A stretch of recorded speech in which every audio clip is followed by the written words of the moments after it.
The office cafeteria buzzed with its usual midday chatter. Forks clinked against plates, keyboards tapped in the distance, and the aroma of reheated meals filled the air. Then, without warning, the sound of a Coke can snapping open cut through the noise. Before anyone could react, the contents of that can splashed across the face and blouse of a black woman who had been quietly eating her lunch at the corner table. Gasps rippled across the room. Some froze in shock. Others reached for napkins, and standing there, holding the empty can like a weapon, was Jessica Sterling, the office's self-proclaimed elite. White, wealthy, and infamous for flaunting her Ivy League background, Jessica had a way of making others feel small. She smirked. "Oops, guess you were in my spot." The black woman didn't shout. She didn't curse. She just looked at Jessica with calm, steady eyes that said, "You'll regret this." What Jessica didn't know, what would flip her entire world upside down within hours, was that this woman wasn't just another employee. She was the wife of the company's CEO. And by the end of the day, Jessica would learn a lesson she would never forget. Before we dive in, if you're watching this, hit the subscribe button and join our family at Echoes of Hope.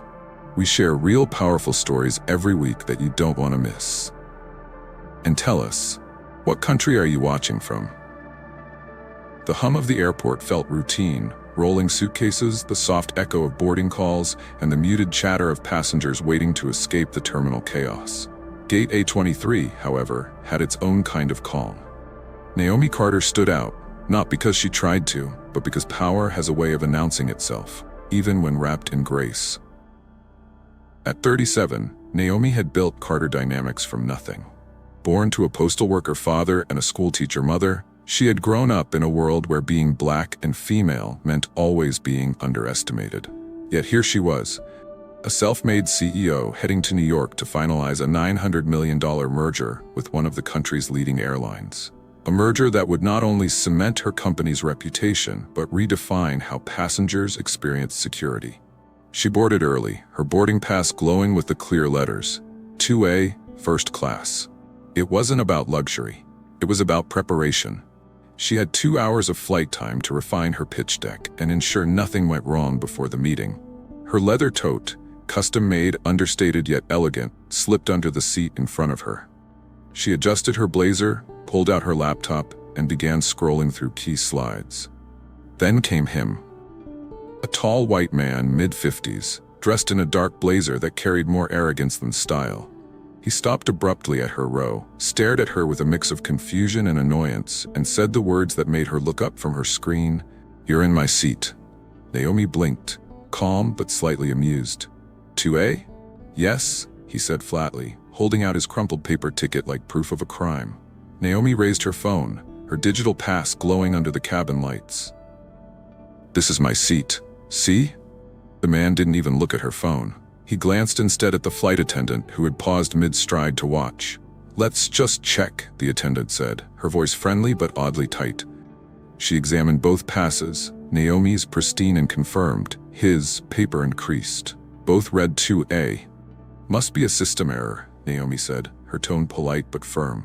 But instead of asking the man to step aside, the attendant turned to Naomi and said something that made her chest tighten. "Ma'am, I'm gonna have to ask you to step out with me for a moment." Naomi frowned. "Why me?" The man smirked faintly, still standing like a conqueror waiting for his prize. The surrounding passengers began watching. A few tilted their phones, discreetly recording. Naomi's voice sharpened, not loud but steady. "No, my boarding pass is valid. I'm seated. I'm not moving until this is resolved." The attendant shifted, clearly uncomfortable. "Ma'am, don't make this difficult." Naomi raised an eyebrow. "Ask him to wait then." "Why is this directed at me?" The white man's lips curved. "Typical," he muttered. "Always making a scene." Those words hit like a switch. Naomi felt every set of eyes, every quiet assumption. This wasn't just about a seat. It was about a question she had answered her entire life. "Do you belong here?" Naomi's fingers tightened around the armrest. She had been here before, not on this flight, not in this exact moment, but in rooms where her presence was questioned before she had even spoken. It was a pattern she had learned to recognize. The way eyes flicker, the tone sharpens, and the benefit of the doubt is quietly reserved for someone else. The attendant's gaze lingered on her a second too long. Naomi's boarding pass, time-stamped and digital, was as clear as day. Yet somehow, the man towering over her didn't have to explain anything. He stood relaxed, certain the system, or someone, would bend in his favor. "Sir, can you give me a moment?" the attendant asked him finally, almost as an afterthought. But instead of asking him to step aside, she gestured again for Naomi. "Ma'am, please, if you'll just come with me." Naomi straightened her back, her voice low but unwavering. "I'm not moving because someone assumes I don't belong here. Check the manifest. My name is on it." The white man exhaled through his nose, a dismissive sound. "Look, sweetheart, I'm sure it's just a mix-up. Maybe you misread your ticket." The word sweetheart made Naomi's jaw clench. She ignored him, turning instead to the attendant. "Scan it again." A few passengers shifted uncomfortably. A woman in 2C lowered her magazine, watching with narrowed eyes. Another passenger across the aisle angled her phone slightly, recording under the cover of her handbag. The attendant scanned Naomi's pass a second time. The same result. 2A Carter N. Still, she hesitated. "Ma'am," she started again, "you need to understand we've had incidents before. We just want to keep this simple." "Simple for who?" Naomi cut in. "For him?" She nodded toward the man, who smirked as if her defiance confirmed something about her. The silence in the cabin thickened. For Naomi, it wasn't just a seat. It was a symbol of everything she had earned. Every late-night coding security systems in a tiny one-bedroom apartment, every boardroom where she had been doubted until her solutions outperformed all expectations. She wasn't just occupying 2A. She had built it, earned it, paid for it 1,000 times over in grit and persistence. She thought of her mother's words, "They will test your patience before they test your excellence." Naomi took a steady breath. "I'm not moving.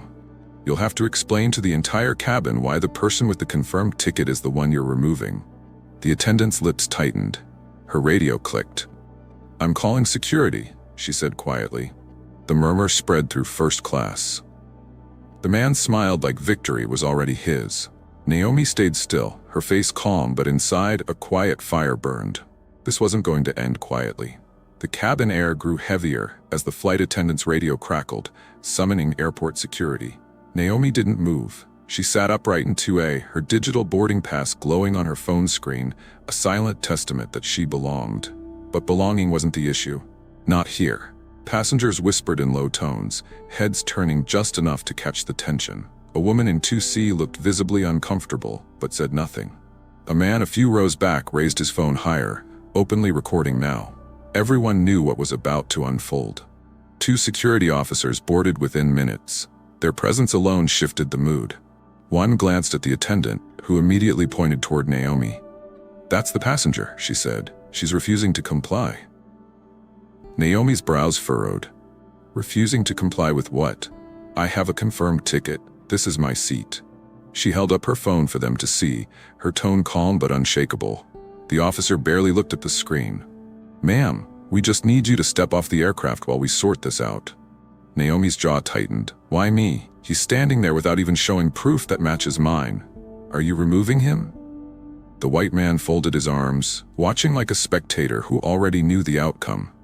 "This is ridiculous," he muttered. "She's holding everyone up." One of the officers shifted, looking slightly uneasy, but he didn't argue. "Ma'am, please, don't make this harder." "Harder for who?" Naomi shot back.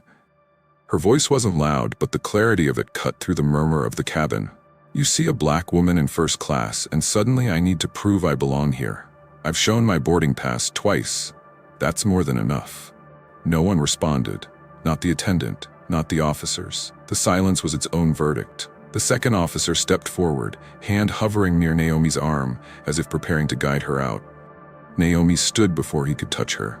"Don't. I'll walk out myself," she said, her chin lifted high. As she reached for her tote bag, she noticed the phone cameras pointed at her. Strangers documenting a humiliation she had done nothing to deserve. She wasn't angry at the cameras.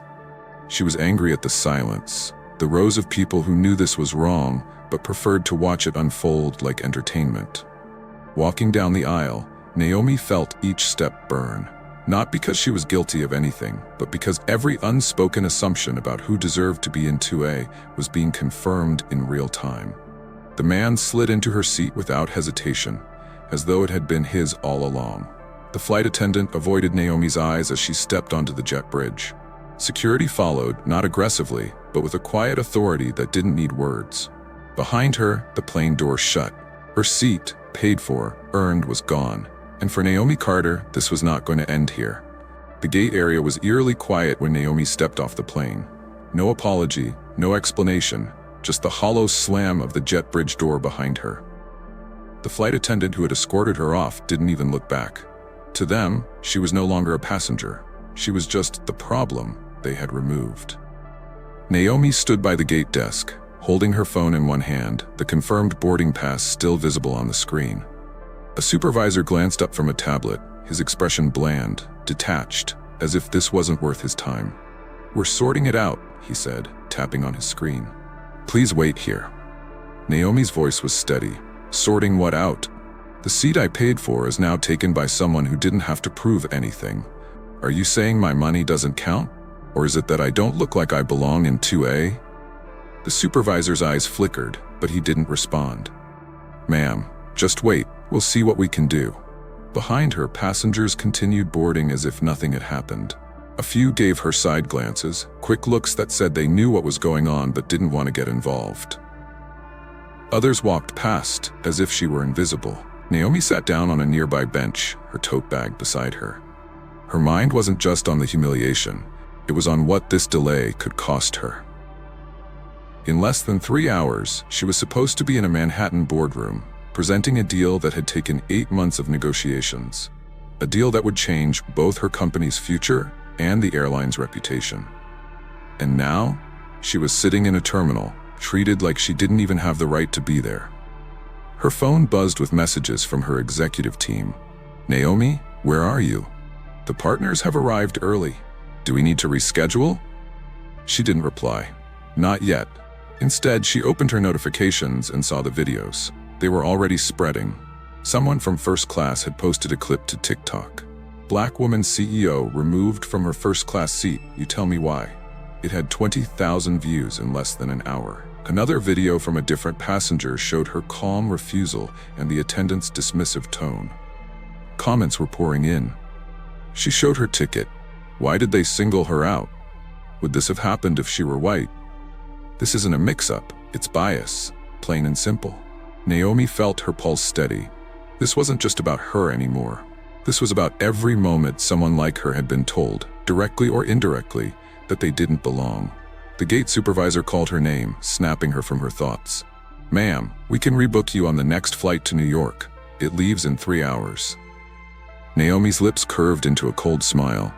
"No, I'll handle this my way." She picked up her phone, and with one decisive tap, she sent the video to her PR team. By the time Naomi left the gate area, her phone was buzzing nonstop. The video of her removal had jumped from 20,000 views to 300,000 in under an hour. The caption read, "Black woman CEO kicked out of first-class seat she paid for. Watch this." The comments were relentless. She had proof. Why is the man still sitting there? This happens every day, but no one films it. I hope she owns the airline by tomorrow. Twitter picked up the firestorm next. A well-known journalist retweeted the clip, adding, "This is Naomi Carter, founder of Carter Dynamics, a company valued at over $900 million. Today, she was removed from a first-class seat she purchased, without reason." Within minutes, Naomi's name was trending. Activists, influencers, and business leaders began posting about her, tagging the airline, demanding answers. The hashtag #HerSeat climbed into the top 10 trends. Naomi sat in a quiet corner of the terminal, scrolling through the growing feed. Normally, she wasn't one to jump on public outrage. She believed in handling matters privately, decisively. But this wasn't just about her anymore. This was about every woman of color who had been asked to prove they deserved to be in the room, the seat, or the deal they worked for. Her assistant, Clara, called. "Naomi, are you okay? We've seen the video. The board is furious. Do you want me to cancel the meeting?" "No," Naomi said calmly. "We're not canceling anything." "But the airline? They just canceled their deal with me." "What do you mean?" "I'm pulling out of the merger. Today. Let's draft the withdrawal letter. Make sure the press release goes live by evening." Clara hesitated. "Are you sure? That's a $900 million deal." They took my seat because they didn't believe I belonged. Do you really think I'll trust them with my technology? Naomi ended the call. Her decision wasn't emotional, it was calculated. She wasn't about to empower a company that couldn't respect her enough to let her sit in a seat she paid for. By the time she reached the rideshare pickup zone, the airline had released a bland statement. We are aware of the incident involving a passenger and are conducting an internal review. We regret any inconvenience caused.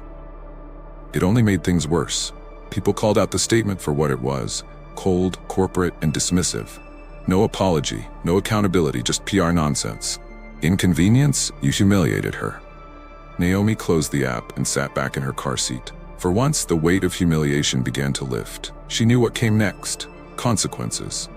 The airline might have stripped her of 2A, but Naomi Carter was about to take something far bigger from them. The airline's headquarters in New York was in chaos before the sun came up. Emails flew across executive desks with subject lines like "Urgent," "Naomi Carter video," and "PR meltdown, immediate response needed." What was supposed to be a historic $900 million merger had turned into a disaster of their own making. By 7 a.m., Naomi's press release went live. The statement was short, sharp, and impossible to misinterpret. Carter Dynamics will not proceed with any business partnership with companies that fail to uphold the values of respect, equity, and integrity. We withdraw from all ongoing negotiations effective immediately. No names were mentioned, but everyone knew who she was talking about. Within minutes, business news outlets picked up the story. Naomi Carter cancels $900 million airline deal after racially charged incident. CEO removed from first-class seat, then pulls out of major partnership. The airline stock began to dip by mid-morning. Investors demanded answers. Calls from major stakeholders were relentless, each one angrier than the last. In a glass-walled conference room, the airline's top executives scrambled to control the damage. "We need to reach her," one VP barked. "Offer a private apology, free flights, whatever it takes to get her back." "She's not taking calls," another said, holding up her phone. "And after this kind of public humiliation, do you think she'll listen to anything we say?" Meanwhile, Naomi sat in a private lounge at a nearby hotel, sipping tea while her team arranged an emergency press briefing. She wasn't interested in discounts or hollow apologies. She wanted accountability. Her assistant, Clara, read out the latest updates. The hashtag #HerSeat has crossed 2 million mentions. Celebrities are weighing in, even politicians are tweeting about it. Naomi raised an eyebrow. "Good. This isn't just about me, it's about every passenger who's been treated like they didn't deserve to be where they were. Let them feel this heat." The airline's PR department released a second statement, longer this time, but still filled with corporate jargon. It mentioned regret, review of procedures, and commitment to diversity training, but it avoided any direct acknowledgement of wrongdoing. Social media wasn't impressed. They still won't admit what happened. No mention of her name? That's cowardly. Stop with the empty buzzwords, apologize. By noon, the airline's CEO was preparing for a live press conference. Not because they wanted to, but because Naomi's silence was louder than anything they could say. And Naomi? She wasn't finished. If they thought losing the deal was the end of it, they were wrong. Naomi stood at the podium, the soft hum of cameras filling the conference hall. The press briefing had been hastily arranged, yet the room was packed with reporters, photographers, and media outlets eager to hear her side. She adjusted the microphone, her expression calm yet resolute. "I was removed from a seat I paid for," she began, her voice steady but heavy with truth. "Not because I was in the wrong seat, not because I broke any rules, but because someone looked at me, a black woman, and assumed I didn't belong in first class." The room was silent. Every word carried weight. Naomi glanced at her phone for a brief moment. The viral clips had now been viewed over 12 million times. People all over the world were demanding answers. Some called for boycotts, others for stricter anti-discrimination policies. "This isn't just about one seat," Naomi continued. "It's about a system that questions our worth, even when we've earned every right to be here. I built Carter Dynamics from nothing. I've worked with Fortune 100 companies, developed technology that will redefine aviation security, and yet, on that flight, all they saw was a face they didn't trust." She paused, letting the words sink in. Reporters scribbled furiously, cameras flashed. My decision to withdraw from the $900 million merger was not personal, it was necessary. I will not align with companies that allow bias to strip people of dignity. The crowd erupted in questions, but Naomi raised a hand and continued, her voice unwavering. This isn't the first time someone like me has been told they don't belong. But I promise you, it will be one of the last times it happens without consequence. I'm not just speaking for myself. I'm speaking for every Black woman who's been overlooked, undervalued, or pushed aside. The applause started slowly, then grew. This wasn't a press conference anymore. It was a movement. Minutes after Naomi stepped down, social media exploded with her quotes. Hashtags like Naomi Carter Speaks and Her Seat Her Right began trending worldwide. Influential voices, from tech leaders to activists, threw their support behind her. Meanwhile, the airline scrambled to salvage its reputation. Their CEO appeared in a televised interview, offering a formal apology and promising immediate policy reviews. But it was too late. Naomi had already seized the narrative. Clara walked beside her as they exited the conference hall. Naomi, the coverage is everywhere. CNN wants an exclusive. And you've just been invited to speak at the Global Tech Equality Summit. Naomi gave a small, tired smile. Good. If they wouldn't listen on a plane, they'll listen now. Her battle was no longer about a single flight. It was about forcing the world to see her, and every woman who looked like her, not as a question mark, but as the answer. The fallout hit faster than the airline could contain it. Naomi's press conference wasn't just a news story, it became a global headline. The footage of her calmly stating, "I was removed because they didn't believe I belonged in first class," replayed across every major network. By morning, the airline's stock price had plummeted nearly 15%. Investors were pulling out, citing reputation risk. Multiple high-profile celebrities and CEOs publicly announced they would no longer fly with the company. A popular athlete tweeted, "If Naomi Carter can be treated like this in first class, what chance do the rest of us have?" Her seat. The hashtag reached over 50 million mentions in less than 24 hours. Boycotts were being organized across social media, with customers canceling flights and demanding refunds. Inside the airline's headquarters, the mood was panic. The CEO, now under intense pressure, called an emergency board meeting. "This is a full-blown crisis," one executive said, pacing the room. "We're hemorrhaging money and credibility. We have to fix this, and fast." "Fix it?" another retorted. "She's already pulled out of the $900 million merger. That deal would have been our biggest competitive edge in the next decade." Naomi Carter walked away, and the entire world is on her side. The PR team drafted another statement, this time naming Naomi directly and issuing a formal apology, but the public wasn't impressed. Too late. You had your chance when she was on that plane. You apologize now because your stocks are down, not because you care. Naomi, meanwhile, was unbothered by their sudden attempts to repair the damage. Sitting in her Manhattan hotel suite, she reviewed messages from leaders and activists, thanking her for standing up. Clara sat beside her, scrolling through the latest headlines. "Naomi, CNN just reported that the airline lost $400 million in market value today. Your story is everywhere. International press, business channels, even talk shows. They're calling you the CEO who grounded an airline." Naomi leaned back, her eyes narrowing slightly. "Good. Maybe now they'll understand that racism isn't just bad ethics, it's bad business." She received a call from one of the tech industry's most influential figures, an old mentor who had supported her early career. "Naomi, what you're doing right now is bigger than any merger.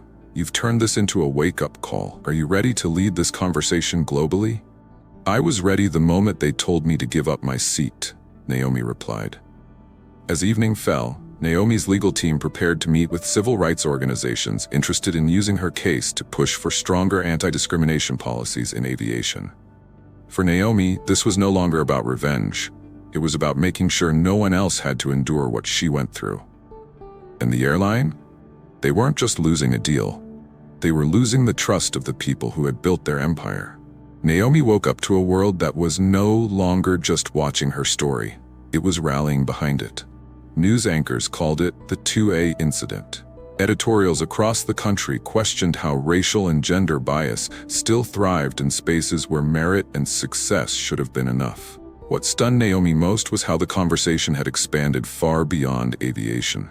Leaders from the tech, finance, and entertainment industries weighed in, calling for stronger corporate accountability. If Naomi Carter, a CEO worth hundreds of millions, can be treated this way, one editorial read, "What hope do everyday Black women have when they're told they don't belong?" Her inbox was filled with speaking requests. Universities wanted her to share her story with students.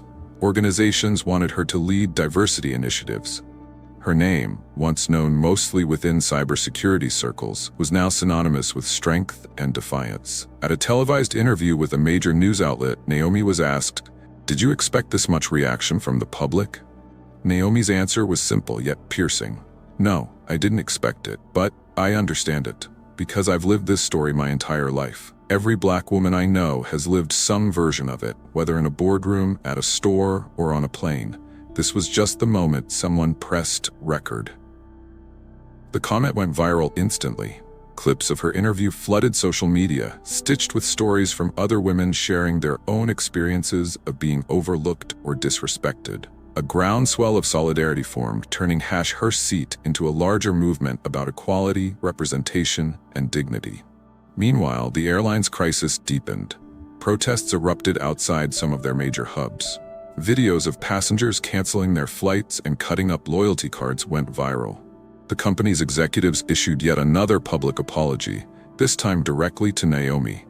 They even offered her a seat on the airline's advisory board, hoping to rebuild their reputation. Naomi refused. "I don't need your seat," she said during a follow-up interview. "I'll create my own table, and I'll make sure everyone has a place at it." That line alone trended for 2 days straight. It was printed on shirts, quoted on news panels, and posted on walls at protests. Clara turned to Naomi one evening, her voice tinged with pride. "Do you see what you've started? This is bigger than any tech deal. You're changing the conversation in America." Naomi didn't smile. "Not yet. This isn't victory," she said quietly. "Not until these companies stop treating us like we need permission to exist in spaces we've earned." But inside, she knew something had shifted. The humiliation she faced on that flight had become a weapon, one she was using to fight for every Black woman who had ever been told to give up her seat. The airline thought the storm would pass. They believed the news cycle would move on in a few days. But Naomi Carter was not just a headline. She was a movement. In the weeks following the incident, her refusal to stay silent reshaped the conversation around race, gender, and corporate accountability. Carter Dynamics' values soared as companies and investors lined up to work with her firm. While the airline stock plummeted, Naomi was invited to speak on the world stage, from global business forums to university commencements, where she repeated the same message: never let anyone decide where you belong. Earn your seat, and then defend it. The airline's executives eventually reached out again, this time offering not only a public apology, but a seat on their diversity board with full authority to implement sweeping reforms. Naomi didn't accept immediately. She knew an apology wasn't enough. So she laid out her terms. 1. Mandatory anti-bias and racial sensitivity training for all staff, from ground crew to executives. 2. Full transparency and reporting on passenger complaints involving discrimination. 3. Scholarship funding for young Black women in aviation and technology, paid directly by the airline. The company agreed, publicly and with no room for negotiation. Naomi's name would forever be tied to the change she had forced into existence. On a quiet evening, weeks later, Naomi sat by her office window, looking out at the skyline. She remembered the humiliation of walking off that plane, the smirk on the white man's face, the silence of the passengers who chose to watch rather than speak. But she also remembered the millions of voices that rose in her defense, people she had never met, but who saw their own struggles reflected in hers. This wasn't just about a seat anymore. It was about what that seat represented: opportunity, dignity, and the right to exist without being questioned. Before shutting down her laptop, Naomi recorded a short message for her audience. To everyone watching, she said, never doubt your worth. Never let someone's assumptions push you out of a space you have earned. If you take anything from my story, let it be this: your seat, your place, your voice, it all matters.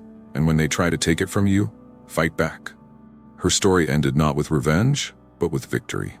A quiet, unshakable victory that proved that one person's courage could shift an entire industry.